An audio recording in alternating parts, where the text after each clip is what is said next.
ang budget ng Pilipinas ay hawak lang ng 2 tao. Ang budget ng Pilipinas ay hawak lang ng 2 tao. Hawak lang siya ni Congressman Zaldico at ni Congressman Martin Romualdez. Yan ang katotohanan.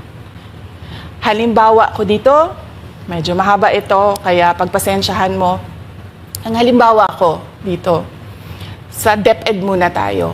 Sa Department of Education, noong taong 2023, merong 5 billion na inapprove para sa classroom construction. Nagulat ako kasi merong mga lumapit na miyembro ng House na humihingi. Hinihingi nila yung 5 billion, parte ng 5 billion na budget. Wala kasi akong experience sa ganyan. At saka ang pagkakaintindi ko, pag inapprove na yan ng Office of the President, ibibigay na yan, pagdediretso na yon sa approval at trabaho ng Department of Education sa construction ng mga classroom. Nagulat ako, may humingi. Magkano ba ang amin dyan? Magkano ba ang amin dyan? So sinabi ko, hindi pwede ito. Kasi ang mangyayari nito, hindi magagawa ng Department of Education ang trabaho namin na mag-construct ng classroom ayon sa classroom backlog at sa prioritization base sa backlog at sa classroom construction. So sinabihan ko yung isang congressman, sabihan ninyo si Martin Romualdez na hindi pwede chap-chapin ang classroom construction na 5 billion. Kaya kung makikita ninyo sa budget proposal na approved ng Office of the President, 5 billion yon. Pero nung lumabas yung GAA o yung budget approved noong 2023, naging 15 billion siya. Dahil hindi nga ako pumayag na kunin yung 5 billion, dinagdagan nila ng 10 billion yung classroom construction ng Department of Education. Yung 10 billion na yon hindi kontrolado ng Department of Education. Controlled yon ni Congressman Zaldico at Congressman Martin Romualdez. Hindi ko na kailangan ng corroborative witness dito dahil makikita niyo yon sa papel. Makikita ng taong bayan yon sa papel. NEP, 5 billion, lumabas ang budget approved, 15 billion. So maiintindihan niyo, 'di ba? Bakit pa tayo magbo-budget hearing para sa Office of the Vice President? 2 tao lang naman ang nasusunod sa budget ng bayan natin. Halimbawa, taong 2024. Kung makikita niyo, ang approved na budget ng Office of the President para sa classroom construction ay 19 billion. Noong lumabas na ang House version ng Appropriations Bill ay naging 24 billion ito. So, approved 19 billion, paglabas sa House, naging 24 billion.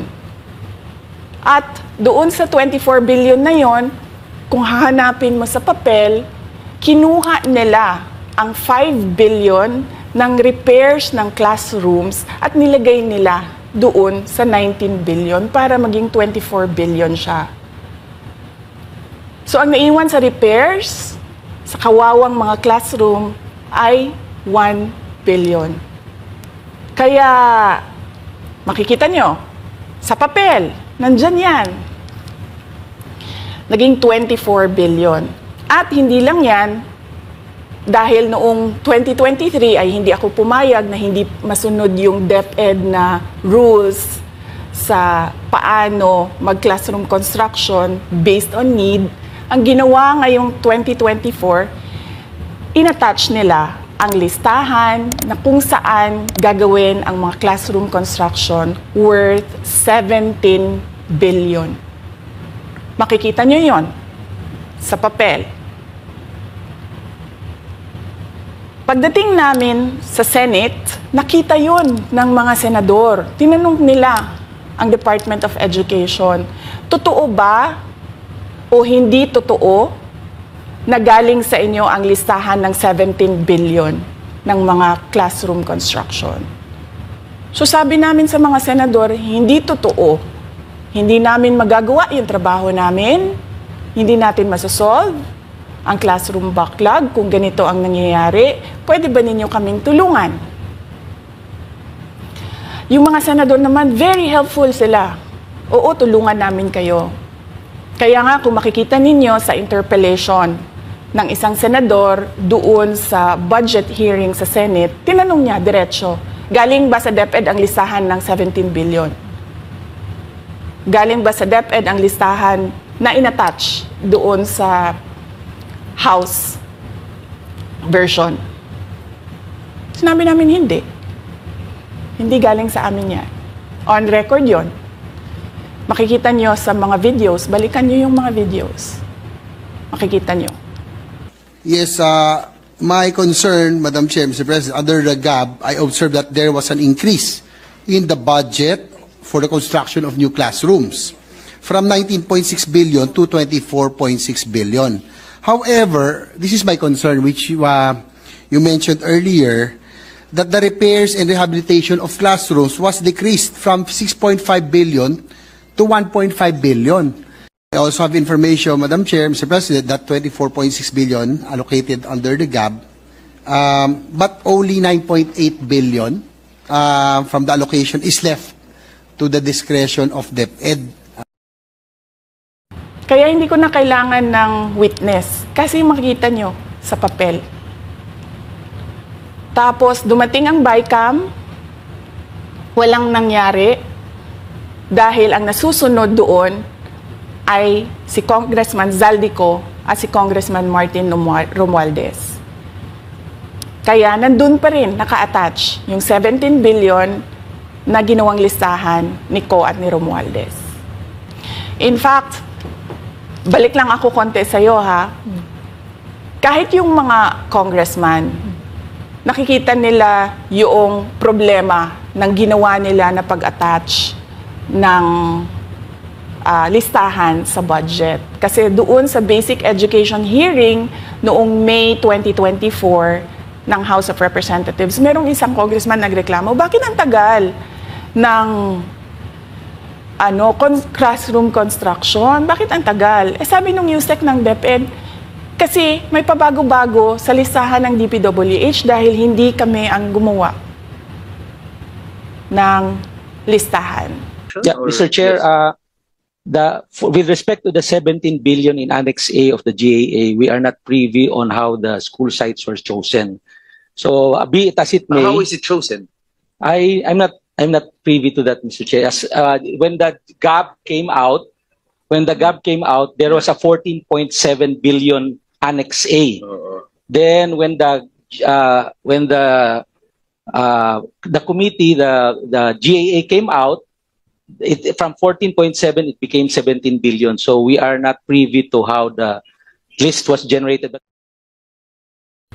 So dagdag ko lang yan doon sa confirmation na kinuha nila yung budget ng DepEd at isa yan sa mga rason kung bakit ako nag-resign sa Department of Education. Hindi na ako papayag na sa susunod na taon, ganyan pa rin ang gawin nila at ako yung mananagot sa ginagawa nila. Kaya yan yung sinasabi ko, bakit pa tayo mag-question and answer dito para atakihin nyo ako? Ang masusunod lang naman sa budget, 2 tao lang. Makikita natin na let's stick to our plan, atakihin natin ito siya. Walang kinalaman sa kanyang Office of the Vice President 2025 budget proposal.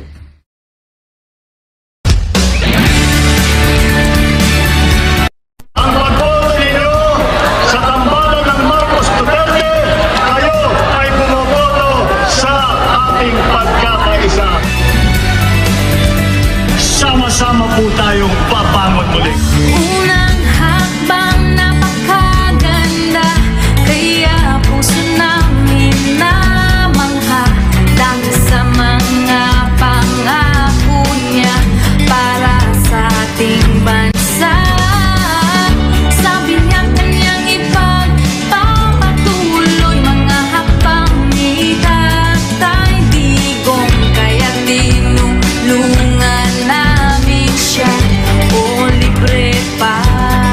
namin kayo bibiguin. Katapat